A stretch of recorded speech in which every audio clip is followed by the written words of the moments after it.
जय श्री कृष्णा दोस्तों। आज की कहानी भूत वाला बाबा। बहुत साल पहले की बात है। सालों साल पहले बहुत घने जंगल हुआ करते थे और वो जंगल दूर दूर तक फैले हुआ करते थे। जंगल तक बहुत सारी भूत प्रेत की कहानियाँ भी फैली हुई होती थी। पास के ही गांव के लोग इन्हीं जंगलों में अपने जानवर चराने जाते थे, लेकिन भूत के डर से शाम होने से पहले लौट जाते।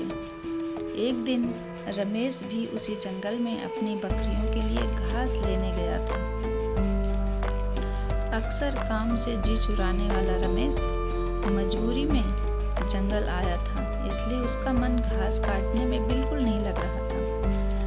जंगल के आसपास उसने देखा कि घास नहीं है, क्योंकि सारी गाय बकरी घास खा गई थी।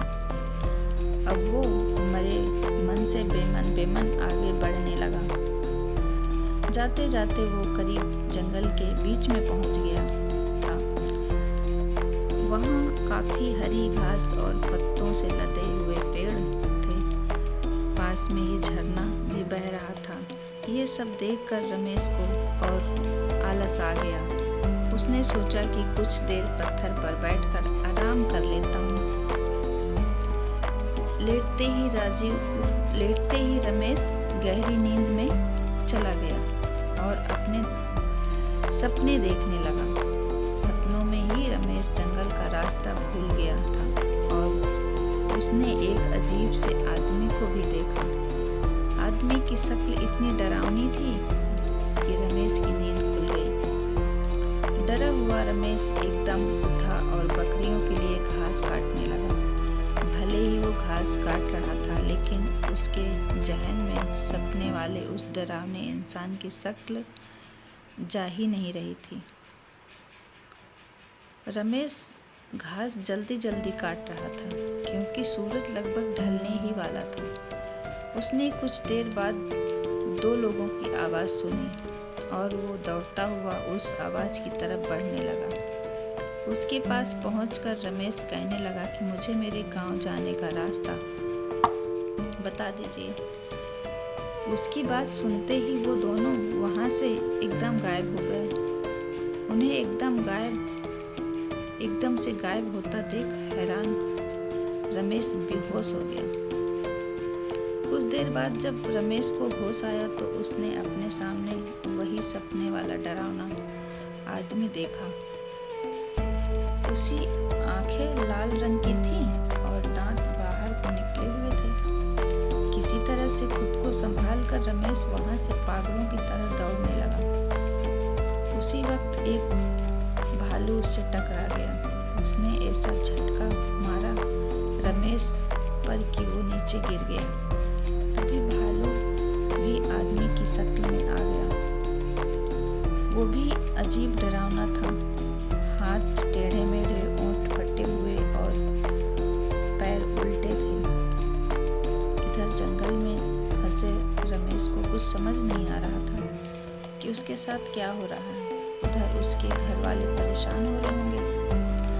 रात के 10 बज चुके थे, लेकिन रमेश घर नहीं लौटा था। उसका भाई उसे ढूंढने के लिए जंगल की तरफ निकल गया। रमेश का भाई एक पैर से ठीक से चल नहीं पाता था, इसलिए मदद के लिए उसके माता पिता के साथ ही गांव के कुछ लोग भी निकल पड़े। जंगल पहुंचने के बाद सबने रमेश के भाई और माँ को जंगल के बाहर के हिस्से में रुकने के लिए कहा और खुद टार्च और हथियार लेकर अंदर चले गए। करीब 3 से 4 घंटे तक सबने जंगल के चारों ओर उसे ढूंढा, लेकिन वो कहीं नहीं मिला। बस अब जंगल का अंदरूनी और घना हिस्सा ही बचा था। रात के 4 बज रहे थे, इसलिए सबने सुबह होने का इंतजार करने का फैसला लिया और कुछ देर जंगल में ही बैठ गए। सुबह होते ही सब आगे बढ़े और रमेश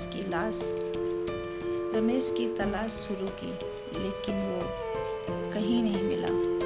सब थक हार कर अपने अपने घर लौट गए। रमेश किसी एक कोने में भूखा प्यासा तड़पता हुआ पड़ा था। उसे इतना होश भी नहीं था कि वो कहाँ है।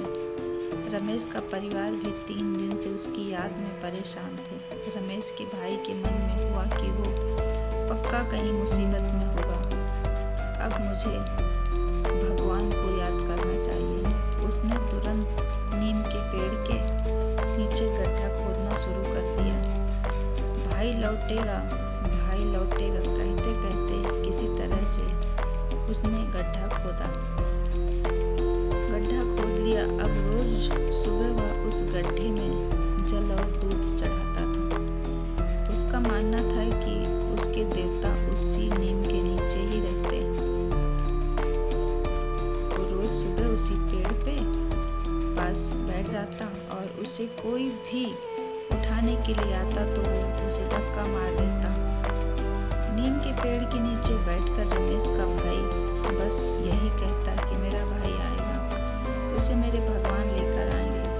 रमेश के न मिलने और उसके बड़े भाई की ऐसी हालत देखकर गांव वाले ने एक भगत को बुलाया। उन्होंने कुछ देर ध्यान लगाकर सबको बताया कि रमेश जिंदा है और वो कल घर आ जाएगा। उसकी मदद करने के लिए खुद भगवान जा रहे हैं। कुछ दिन बाद रमेश किसी की साइकिल में बैठकर घर की सही सलामत लौट गया। उसका शरीर इतना कमज़ोर हो गया था कि उसे अस्पताल में भर्ती करना पड़ा।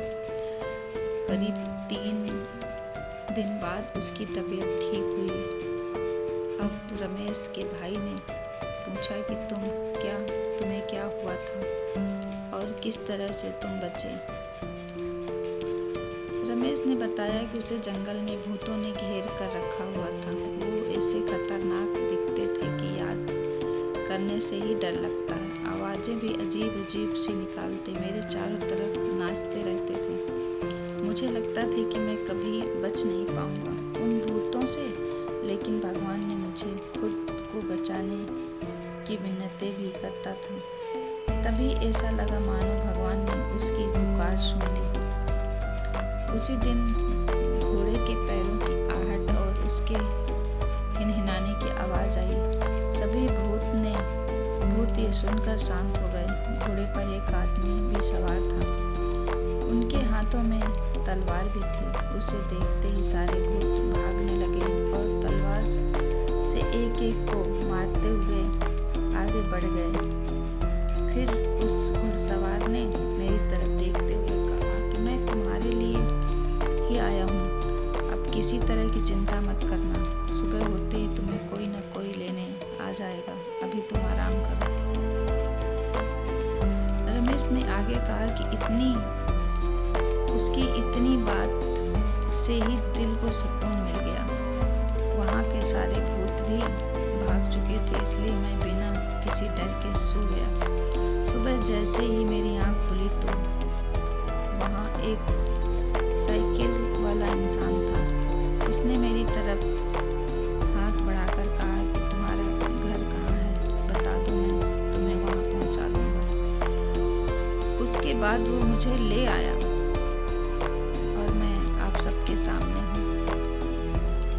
हमें इस कहानी से यही सीख मिलती है कि भगवान पर अटल विश्वास हो तो वो भक्त की मदद करने के लिए किसी न किसी रूप में ज़रूर आते हैं।